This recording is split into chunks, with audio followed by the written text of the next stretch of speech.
C'est un voyage vers la planète rose, à la découverte du monde mystérieux des Girly Girls.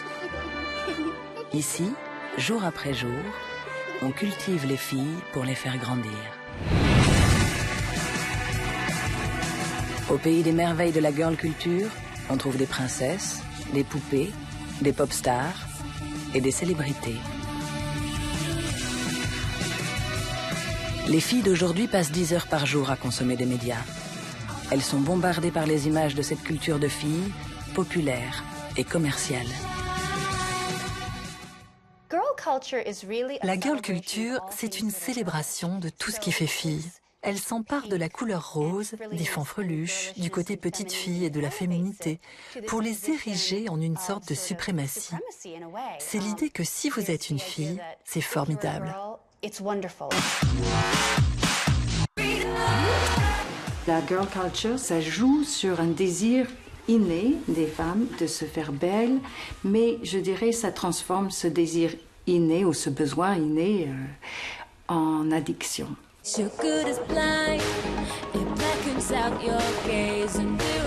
Aujourd'hui, la girl culture divise les femmes. Est-elle un ramassis de clichés sexistes et réducteurs, ou bien la reconnaissance d'une féminité trop longtemps méprisée? Décryptage forcément subjectif d'une culture ambiguë et insaisissable.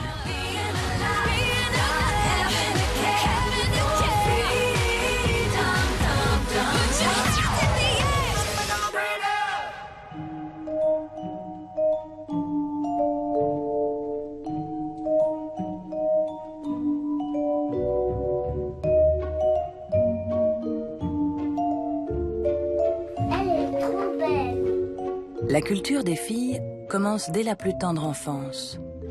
À chaque âge, ses codes, ses héroïnes et ses stéréotypes.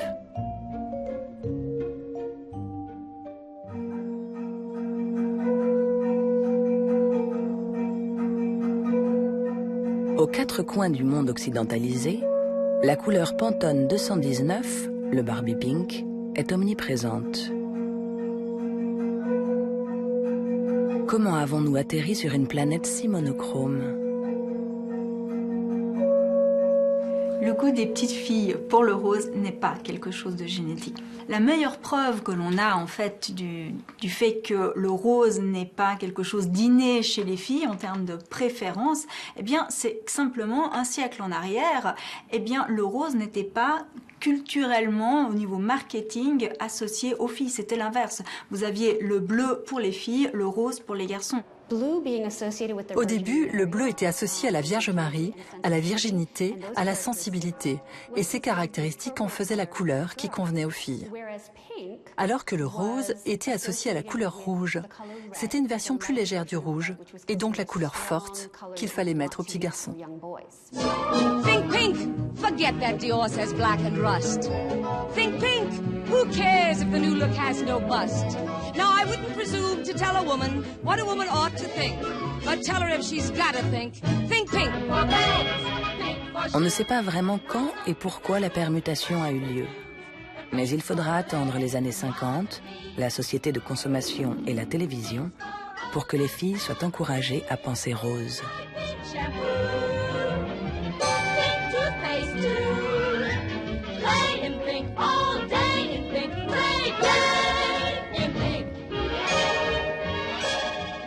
Aujourd'hui, les responsables marketing utilisent le rose pour séparer les filles des garçons et du coup, doubler leurs ventes. Si vous remontez par exemple 20 à 30 ans en arrière et puis que vous preniez comme objet le petit vélo avec les deux petits trous derrière, à l'époque ce petit vélo il était rouge, donc il était neutre. Donc tous les enfants d'une même fratrie apprenaient à faire du vélo sur ce petit vélo. Maintenant, dans un magasin, vous verrez soit le petit vélo rose Barbie, soit le petit vélo bleu Spider-Man, ce qui signifie que du coup les parents vont devoir racheter 2 fois le même vélo simplement décoré avec des couleurs différentes si cette famille a 2 enfants de sexe différents.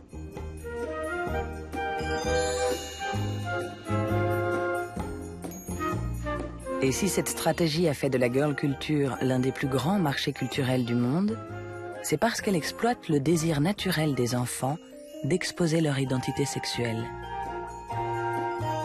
Bien sûr que les enfants savent qu'il y a des zizi et des zézettes. Ils le savent. Ils savent dénommer l'appareil génital. Mais pour eux, c'est pas ça qui fait le sexe. Si la petite fille, à un moment donné, ne met pas sa robe rose qui tourne, ses collants à paillettes et puis ses barrettes dans les cheveux, eh bien, elle pense que les autres ne vont pas voir qu'elle est une fille. On voit ça chez les 2/3 des filles. Ce que je trouve dommage, c'est qu'en devenant la couleur des filles, le rose a réduit leur univers. Il a réduit leur palette de couleurs.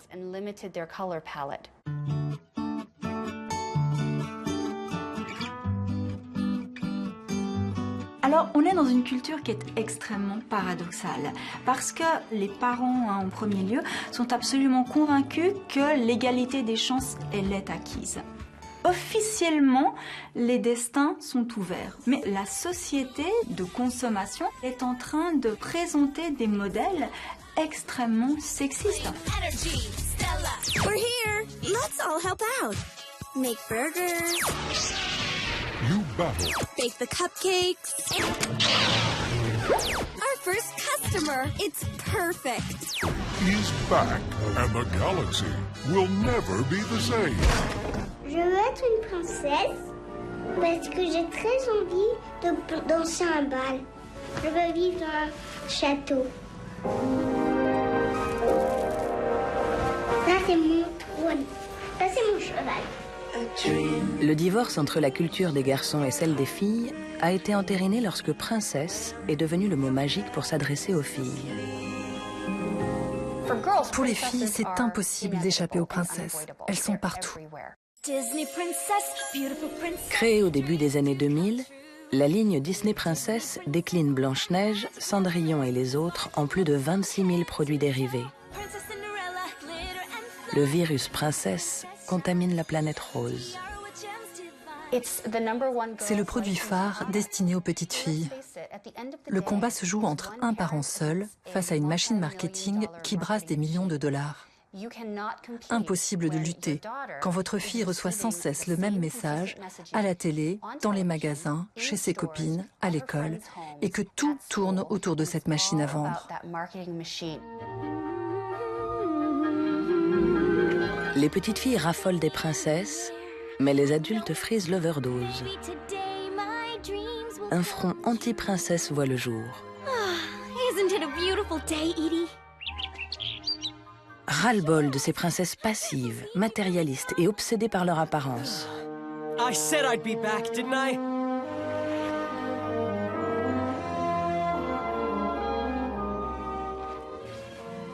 Well, hello, Adriana.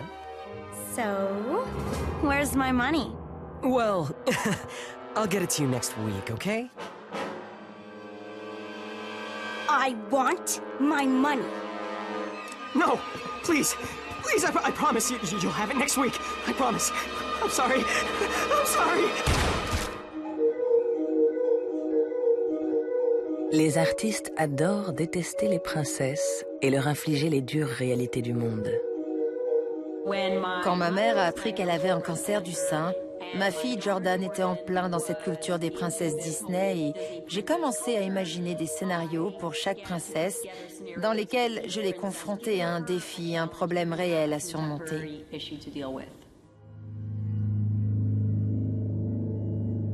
Et si Réponse avait le cancer?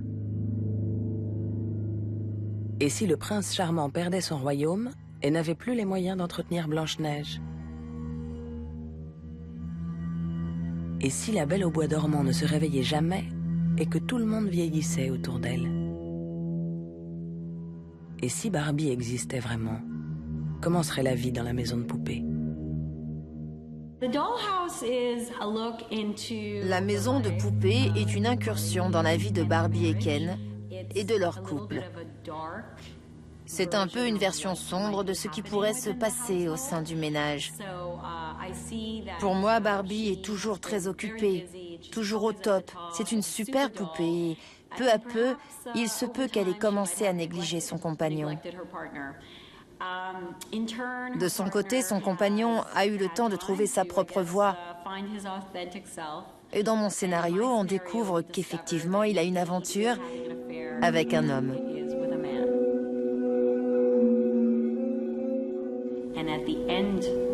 À la fin de l'histoire, elle perd tout. Et elle termine, comme beaucoup de poupées, décapitée.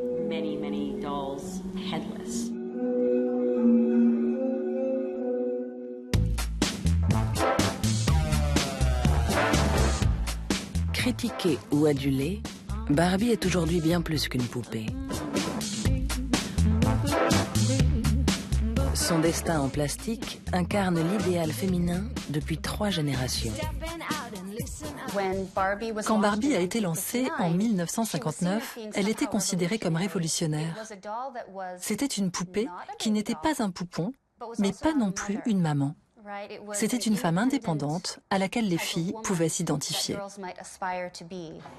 Comme j'ai envie de partir à Malibu. Oh, ce serait trop cool. Hollywood, c'est trop naze. C'est pour les stars. Moi, je suis plus qu'une star. J'ai besoin d'aller sur Mars pour être parmi les étoiles. Je suis une étoile. Le physique impossible de Barbie a toujours posé un problème aux féministes. Mais aujourd'hui, cette féminité hypertrophiée serait devenue son atout majeur. Cet étrange retournement de situation a été détecté par ce bureau d'études, où l'on regarde jouer les filles derrière des glaces sans teint. En tant que vieille écouteuse d'enfants et de maman, je peux en parler. Tout ce côté rose, dont on pourrait dire...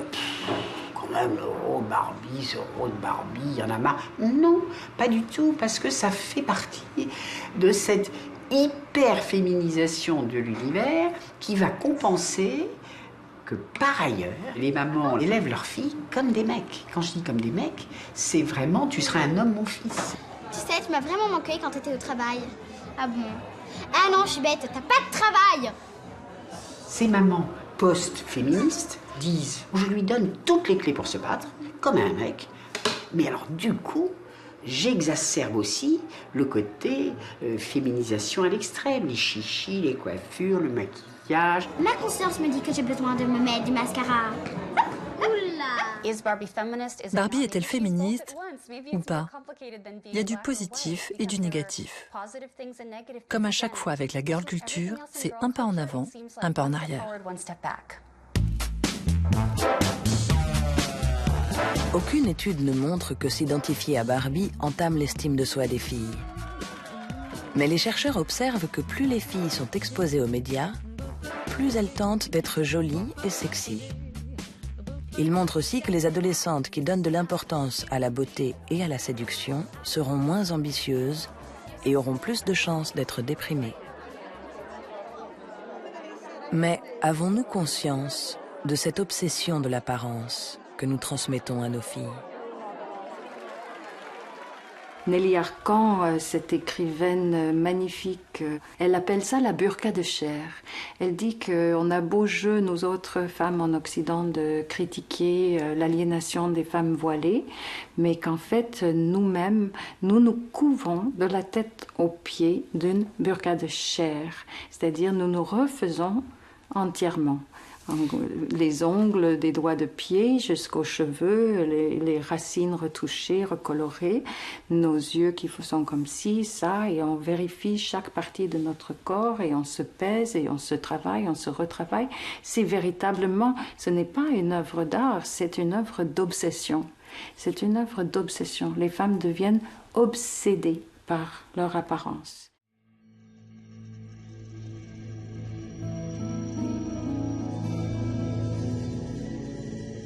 C'est justement pour créer un autre modèle de féminité qu'American Girl est né. Conçu par une ancienne institutrice en 1986, American Girl est lancé comme une anti-Barbie. Sans gros seins ni taille fine, son corps reflète la physionomie normale d'une petite fille de 9 ans. Ses valeurs ne sont ni l'élégance ni la séduction, mais la confiance en soi et la fierté.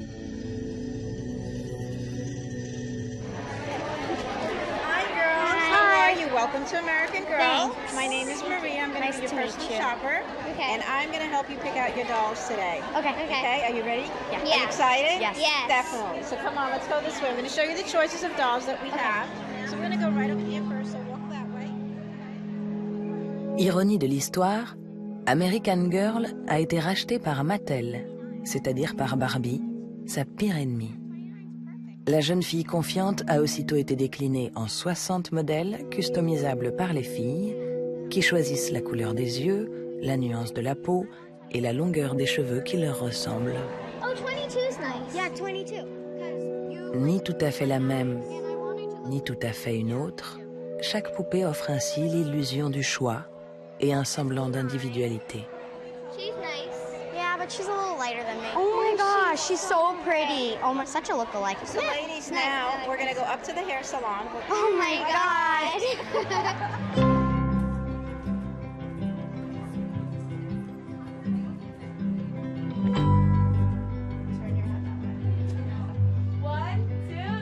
Le pack Un jour à American Girl's Place comprend l'achat d'une poupée, le salon de coiffure, la séance photo pour faire la couverture du magazine et un goûter pour deux au salon de thé. Le tout pour $260.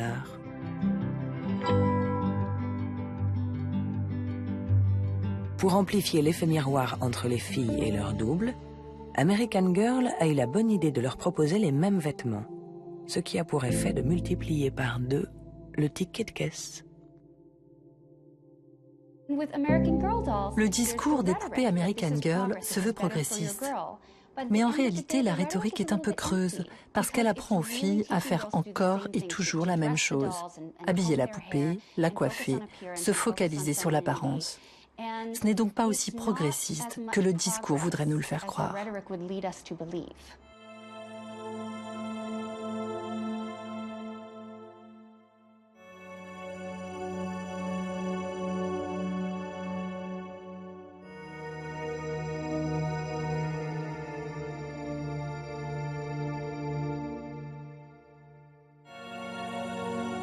La girl culture est un miroir que l'on tend aux filles. Une culture mode d'emploi où les filles s'entraînent à jouer les différents rôles féminins qu'on attend d'elles, où elles apprennent les attitudes, les contraintes et l'esthétique des filles bien. Quand on est petit, on coïncide avec son corps. En fait, on n'est pas self-conscious, comme disent les Anglais.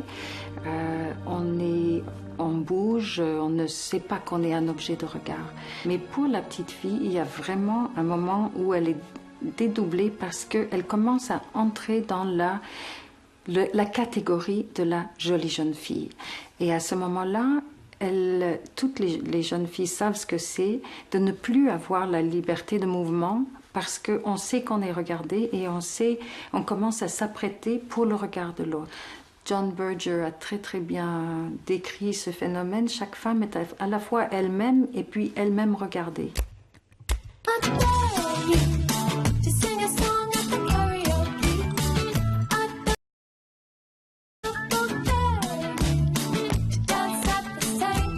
Lorsque les petites princesses grandissent, il est temps pour elles d'amorcer une première mutation. A story of a princess who dreams of being a pop star. Princesses wanna have fun. Oh, princesses wanna have fun. And a pop star who dreams of being a princess.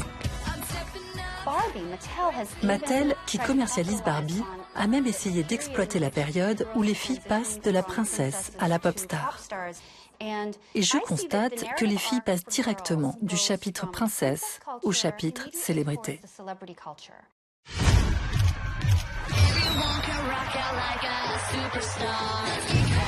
The world knows her as a superstar. Is that Hannah Montana?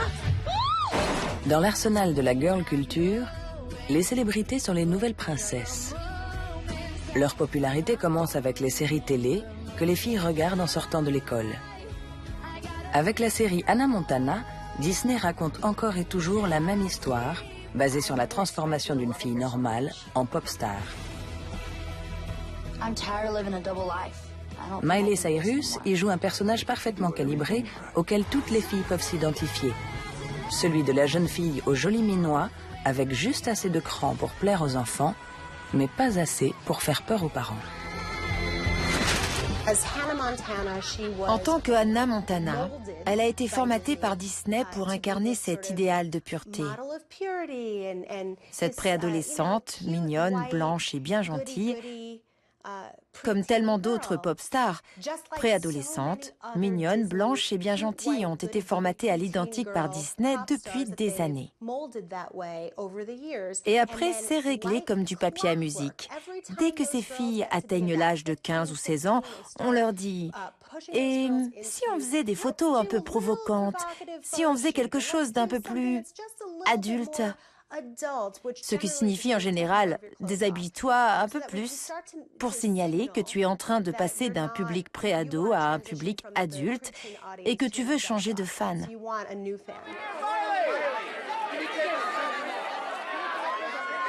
La version sexy de Miley Cyrus marche tellement bien qu'elle vaut $1 milliard à son 18e anniversaire. Elle est devenue un produit emballé sous la forme d'un vêtement, d'une chanson, d'une vidéo, un objet vendu aux filles comme une meilleure version d'elles-mêmes. Il y a l'idée que la sexualité est une marchandise. Et aujourd'hui, Miley Cyrus est en train de devenir une pop star très sexualisée. Elle veut prouver qu'elle a grandi. Et la seule façon de prouver qu'elle a grandi aujourd'hui est de se mettre en scène de façon ouvertement sexuelle. On l'a vu twerker aux Video Music Awards. Les gens ont été choqués.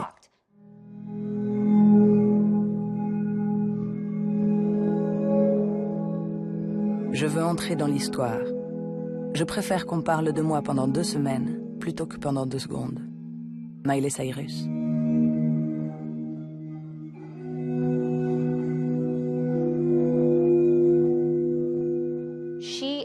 Elle a provoqué une véritable tempête médiatique et elle a adoré ça, même si elle a été très critiquée. En fait, elle voulait se faire remarquer, elle voulait du temps d'antenne pour sa marque et elle a atteint son but.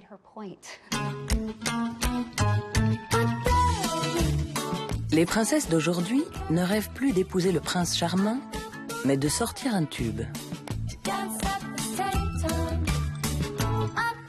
Comment les filles doivent-elles comprendre le phénomène Miley Cyrus ? Qu'il est possible pour une jeune femme de prendre le contrôle de sa sexualité ? Ou bien que la seule manière d'avoir du succès est de vendre son corps, ou du moins son image ?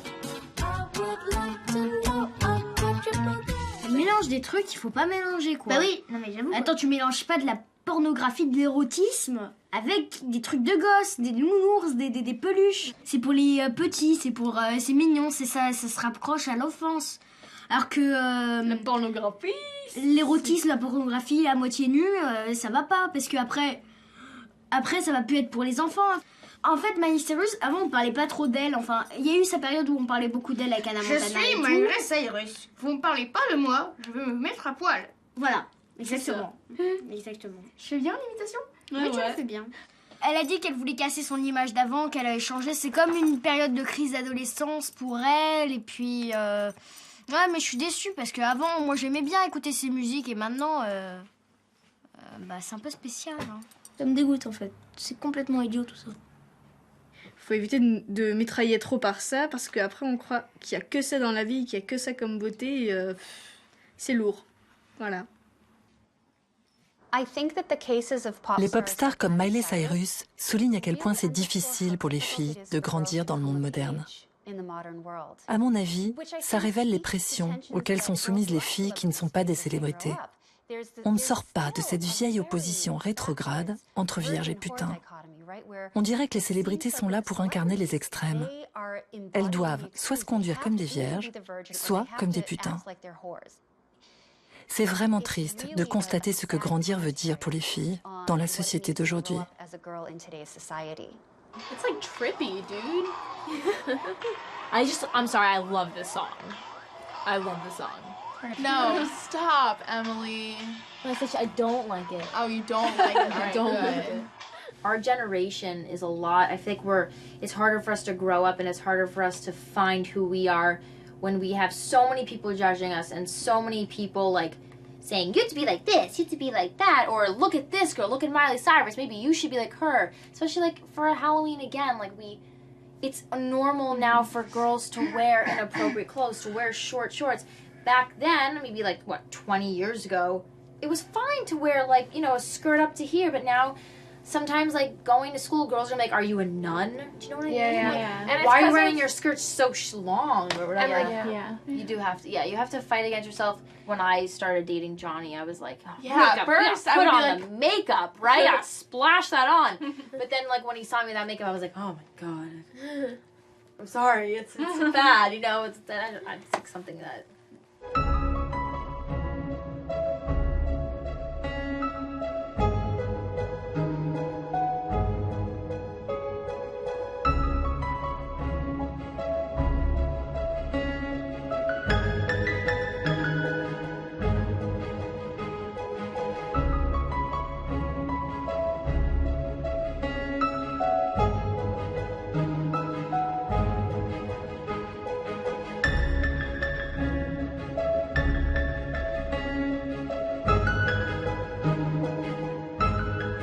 Danseuse au Ballet Academy de New York, Emily, 17 ans, rêve de célébrité. Aujourd'hui, elle est la muse de Yusef Smythe, un artiste qui a coiffé toutes les têtes connues de New York, de Madonna à Grace Jones, de Jean-Michel Basquiat à David Bowie. Son travail, basé sur la transformation, interroge le lien entre girl culture et féminité moderne. I'm the girl, and I want to be the girl. And I'm happy that I'm a girl. Right? Girl power. Every day you get a towel in the harbor. I look at you on and I feel guilty. Yeah. I want to be a Supergirl when I grow up, but right now I'm on my way to becoming a Supergirl. Well, Emily, how do you feel? But I do feel the power because the power is all over here.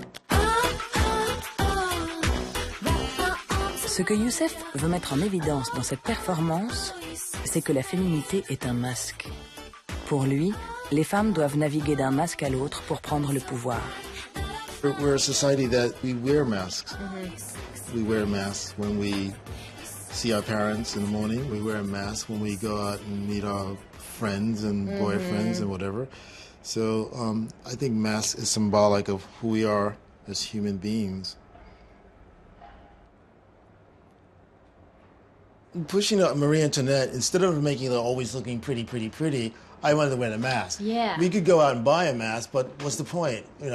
Makeup is so much more fun. So by pushing the limit, I wanted to challenge her looking so sweet and make it a little bit more masquerade.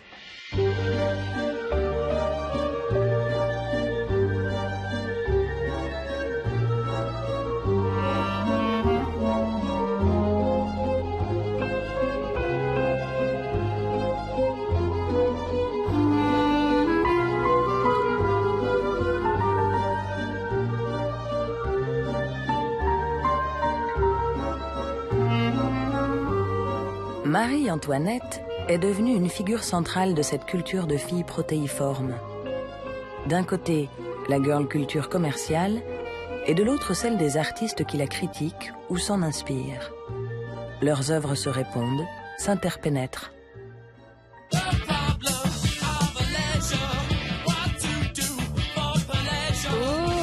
I'm afraid the Queen has a somewhat artistic temperament. It's not too much, is it? No. En 2006, le destin de la jeune fille riche et célèbre a inspiré Sofia Coppola. Son film décrit la transformation d'une femme-enfant naïve et charmante en une sorte de socialite, dont on suit les frasques et les amants. C'est un film d'auteur, mais il reprend tous les codes de la girl culture commerciale. Les caprices de Marie-Antoinette, ses gloires et ses chutes, nous fascinent et nous répugnent à la fois. Comme dans une émission de télé-réalité, où l'on prend un plaisir coupable à voir tomber les têtes des candidats. This season on The Bachelor.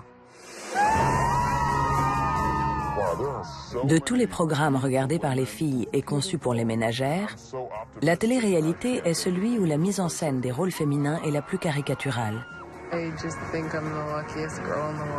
On ne s'en rend pas vraiment compte, mais cette réalité-là, scriptée, fabriquée, est encore une fois formatée par les grands annonceurs. My fairy tale with Sean has begun. Disney possède les femmes dès le berceau et jusqu'au tombeau. Une fois qu'elles sont devenues de jeunes adultes, elles ont le Bachelor sur ABC. ABC qui appartient à Disney. Le Bachelor présente les femmes comme des loseuses, désespérées, en manque d'hommes, pitoyables, qui sont incapables de vivre une vie heureuse et comblée sans l'approbation d'un homme. Et ça, c'est censé être l'histoire d'une Cendrillon moderne. J'ai décidé de créer une web-série satirique. C'est une parodie dans laquelle je suis le Dr Jen, professeur d'éducation aux médias, et où j'ai en thérapie des personnages de la télé-réalité au comportement stéréotypé. This season on Reality Rehab, 7 of your favorite reality TV superstars. We've got the slutty bitch, the douchebag, the desperate bachelorette, the top model, the gangsta, the real housewife, and the angry black woman. Have come to this swanky New York loft because they have a problem. They can't stop acting like the stereotypes they were turned into on your favorite shows. I don't want to die alone. You saying I'm not real? You calling me fake? They've enrolled in reality rehab because if they don't learn how to be three-dimensional human beings again, they'll lose their jobs, their friends, their families, and their relationships. Snap out of it. This is reality rehab. You don't get any points here for crying on cue like on those other shows. Les chaînes de la télé-réalité et les producteurs nous ont vendu un mensonge à propos des femmes américaines. La télé-réalité cherche à nous convaincre que tous les changements, tous les mouvements progressistes qui ont eu lieu aux États-Unis depuis les années 50, le mouvement des droits des femmes, le mouvement des droits civiques, tout ce qui a permis aux femmes de prendre conscience qu'elles avaient plus à offrir au monde que leur apparence ou que leur sexualité. La télé-réalité veut nous convaincre que tout ça n'a jamais existé. On n'a qu'à toutes continuer à barboter dans nos baignoires en buvant du martini et en attendant qu'un mec riche nous épouse, non? We're Bikini Kill, and we want revolution.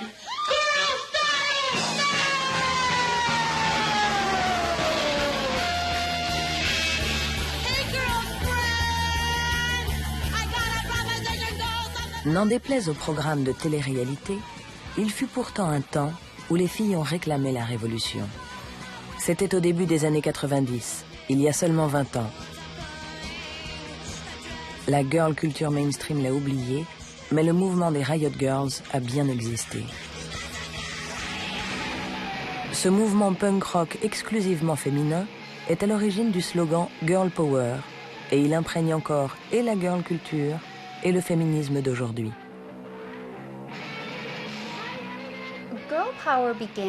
Le Girl Power est un mouvement populaire, issu de la scène punk rock d'Olympia dans l'État de Washington. Des groupes comme Bikini Kill y ont fait leur apparition avec la chanteuse Kathleen Hanna.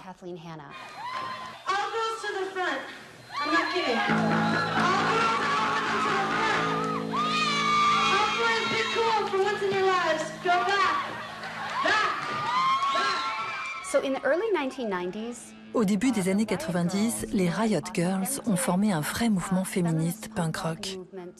Elles faisaient de la musique, elles publiaient aussi des fanzines, elles faisaient des conférences et sensibilisaient les gens aux questions féministes.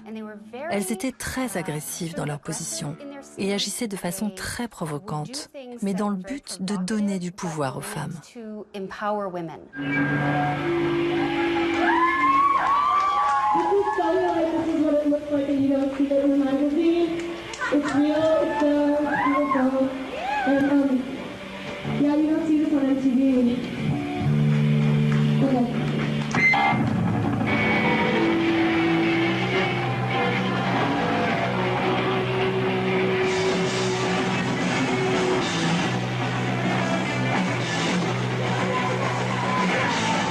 Elle montait sur scène vêtue de façon très provocante, avec le mot « salope » écrit sur la peau.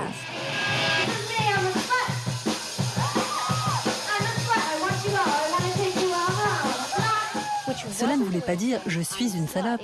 C'était une façon de se réapproprier le mot salope et de dire « vous ne pouvez pas l'utiliser contre moi ». Elle voulait se réapproprier ce mot d'un point de vue féministe pour dire « la société maltraite les filles, nous sommes furieuses et nous refusons la façon dont les filles sont considérées dans cette société ».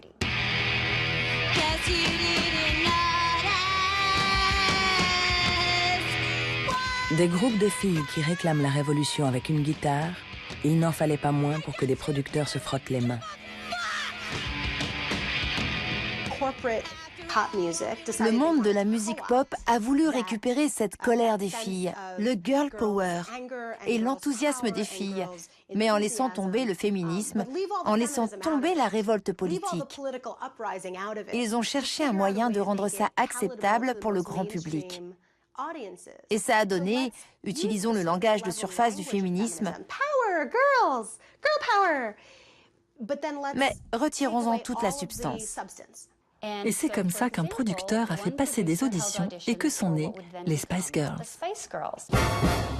Columbia Pictures presents The Spice Girls. All right, we're coming. In their film debut, Victoria, Emma, Mel B, Jerry, and Mel C.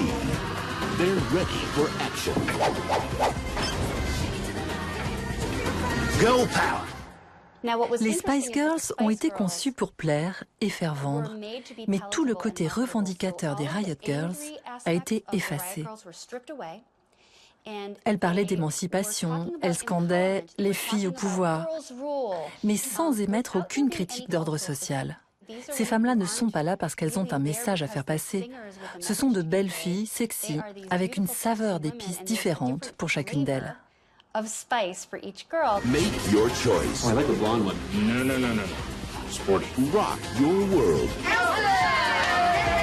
And spice up your life. Le grand tube des Spice Girls, c'était « Si tu veux sortir avec moi, il faut que tu aimes mes amis. » Et le refrain, c'était « Je vais te dire ce que je veux vraiment, je veux un ziga ziga. » Ah, ça ne veut rien dire. Ça ne veut rien dire, ziga ziga. C'est quoi? Ça ne veut rien dire. Mais c'était le summum du girl power.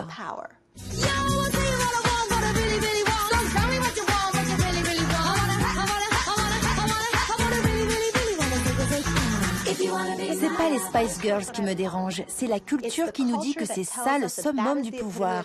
Et s'il vous plaît, fermez les yeux et n'allez pas chercher plus loin. Blah blah blah, girl power, feminism, do you know what I mean? J'ai étudié de très près la façon dont le girl power s'est propagé dans la société.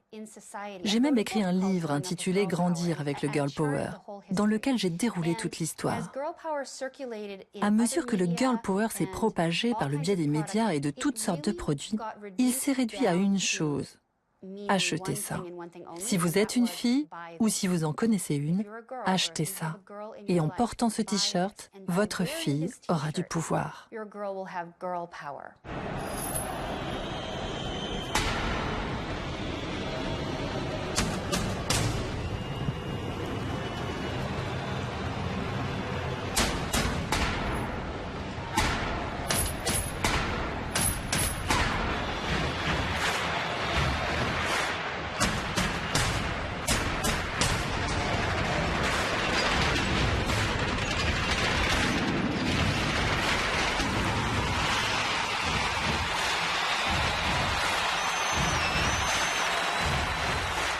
Il faut vendre, et le girl power fait vendre à peu près tout.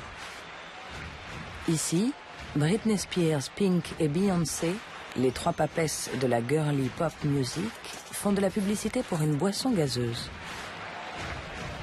Ce film raconte l'émancipation de trois femmes esclaves qui choisissent de devenir gladiateurs pour sortir de leurs conditions et qui finalement se révèlent en pop stars.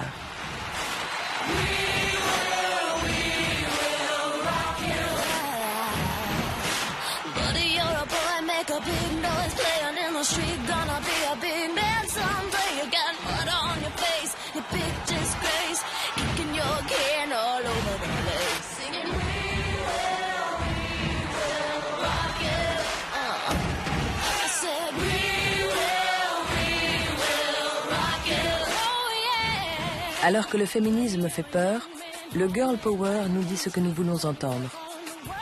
Que les femmes ne sont pas des victimes, qu'elles sont puissantes, que c'est fun d'être une femme, que l'égalité n'est pas loin et qu'il n'y a plus de lutte féministe.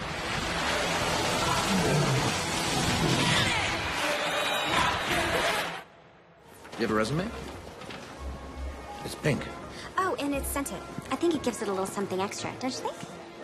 Le girl power donne tout de même naissance à une nouvelle stratégie d'émancipation. I'm going to tell all of you why I'm going to make an amazing lawyer. La revanche d'une blonde, qui incarne parfaitement ce tournant, rencontre un succès planétaire. Her list of extracurricular activities is impressive. She was in a Ricky Martin video. Aren't we always looking for diversity? Welcome to Harvard.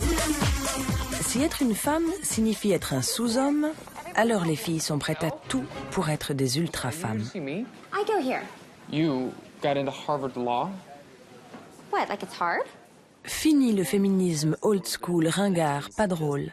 2 weeks ago, I saw Cameron Diaz at Fred Siegel, and I talked her out of buying this truly heinous Angora sweater. Hey, Brad, check out Malibu Barbie.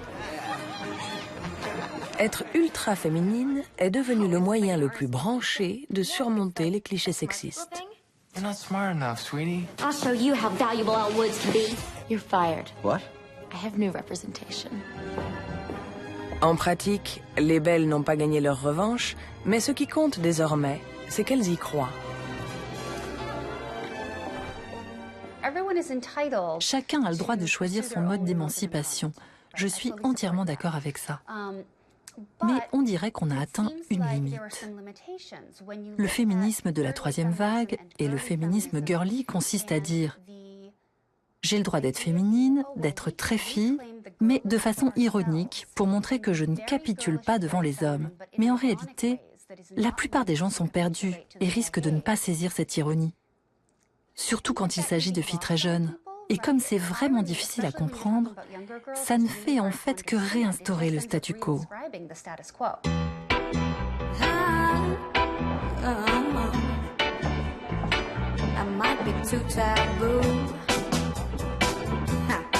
Élevée successivement aux princesses, aux Barbie et aux Spice Girls, Monia Cashmere est l'incarnation parfaite de ce féminisme de la troisième vague, où les filles surjouent délibérément ce qu'on leur reproche d'être. Je reste une fille, donc je rêve d'être une princesse. Mais le vrai but, c'est pas ça. C'est ça. C'est être une reine. Et ça, c'est du girl power. Les hommes ont peur des femmes qui ont trop de pouvoir. Déjà, ça leur rappelle leur mère, donc ils vont avoir l'impression qu'ils vont devoir se soumettre. Et moi, ça me dérange pas, quand je commence dans un groupe d'hommes, de faire la fille.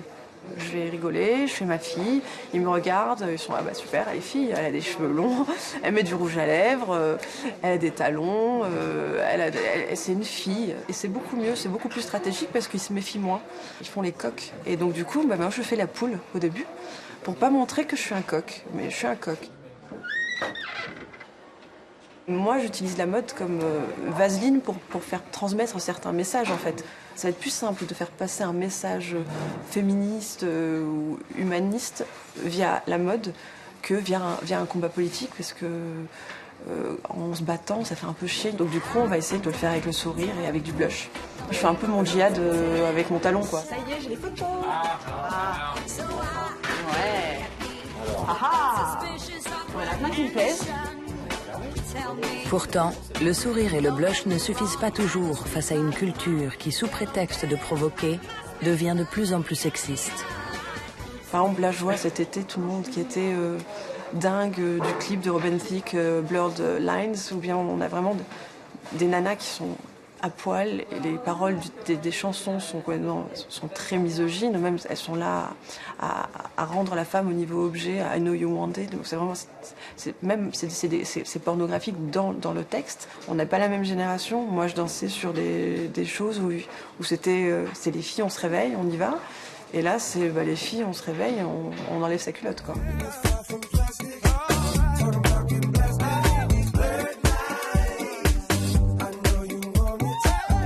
des clips comme Blurred Lines aujourd'hui cartonnent, non pas parce que la société trouve que c'est génial, c'est parce que ça fait le buzz.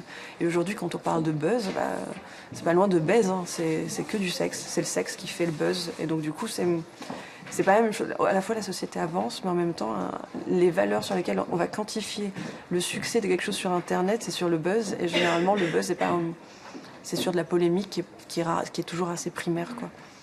Let me emasculate you because your precious dick can't be my vibrator. We're feeling the frustration from all the exploitation. Prepare for your castration so we can fuck this man's world with all its bullshit. Girls don't deserve it and that's why we quit. Si le net autorise le pire, il permet aussi aux critiques de s'exprimer librement. Accusé par certaines de faire l'apologie du viol, le clip de Robin Thicke est aussitôt détourné. Dans le monde entier, des filles se réapproprient les clichés sexistes et les retournent à l'envoyeur. Ironie, second degré, girl power, chacune y va de sa vision de la sexualité.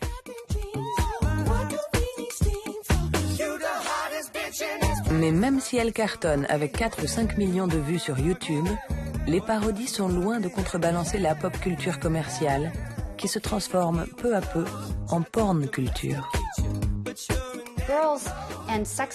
Pour les filles, les limites entre être sexy et pornographie sont en train de devenir très floues. C'est comme s'il n'y avait pas d'autre choix que d'être sexy. Dans cette culture, il n'y a pas d'autre façon d'être qui soit valorisée pour les adolescentes et les jeunes femmes.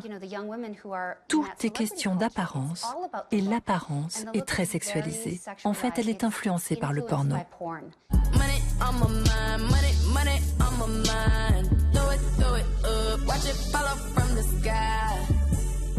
Avec 100 millions de vues, ce clip de Rihanna fait un tabac sur le net. Sous couvert de girl power, Rihanna montre qu'elle aussi peut prendre le pouvoir et reprend à son compte les codes machistes très présents dans la culture hip-hop.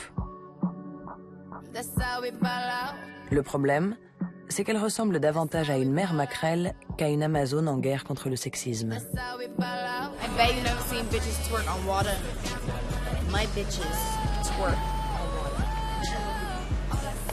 No basic zone.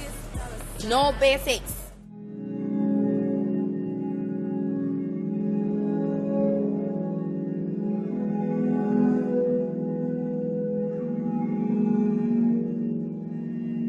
Il y a 20 ans, le mot slut, salope, était écrit sur le ventre des Riot Girls qui réclamaient le droit à une sexualité libre. Mais la slut wave n'exprime plus aujourd'hui qu'une vulgarité mercantile. Pour it up, that's how we ball out. Acting like a slut is what makes cash now. Madonna started it, making mad money with the big pointy golden tits. That chick was slutty, paved the way for more talented new celebrities who use sex to sell all that shit. Case in point, Miley. Dans le sillage de Madonna, Rihanna, Miley Cyrus, Nicki Minaj et Britney Spears s'y engouffrent l'une après l'autre. Même si les parodies montrent que les filles ne sont pas dupes, l'image qui domine est celle d'une femme objet. Peu importe si le message est brouillé, puisque la provocation fait vendre.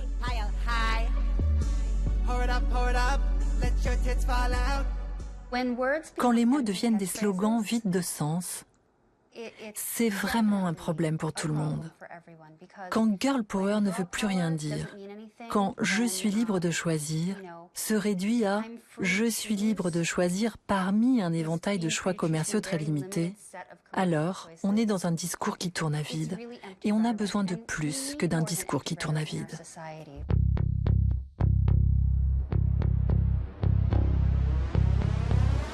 Avec le girl power, cette culture donne aux filles un parfum de pouvoir et de liberté. Mais elle propage l'idée que l'identité n'est qu'une image, que l'expression de soi se limite à l'apparence et que la féminité est une performance. Les girly girls confondent le plaisir avec le fait de plaire, la sexualité avec le fait d'être sexy et les injonctions qu'elles reçoivent avec la liberté.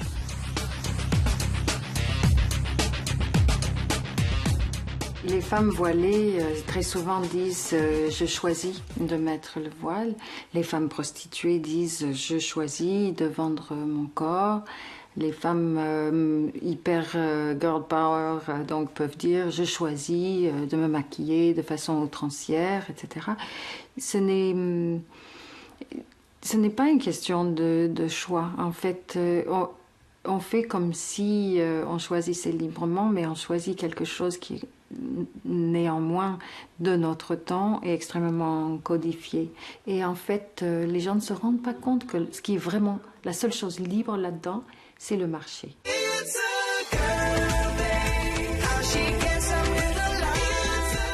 Avec la multiplication des écrans, la mise en scène de soi des filles tourne à l'obsession.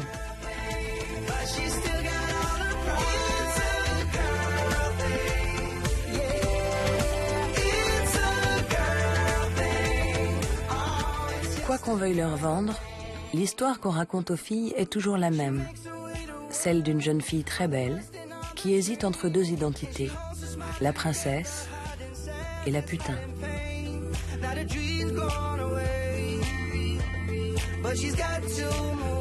L'arc narratif de la girl culture qui transforme la petite princesse en pop star, puis en bombe sexuelle, n'est bien sûr pas le seul à être offert aux filles.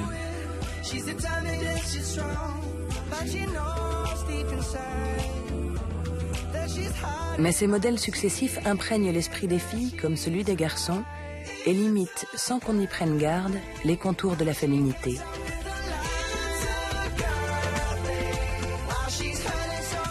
Ni princesse, ni soumise, les filles de la vie réelle doivent sans cesse lutter contre cette restriction de leur identité. Après tout, le monde est bien plus vaste que la planète rose. She's come to realize that she's stronger than the girl she used to be. And there longs for a day when she's happy just to say she is free.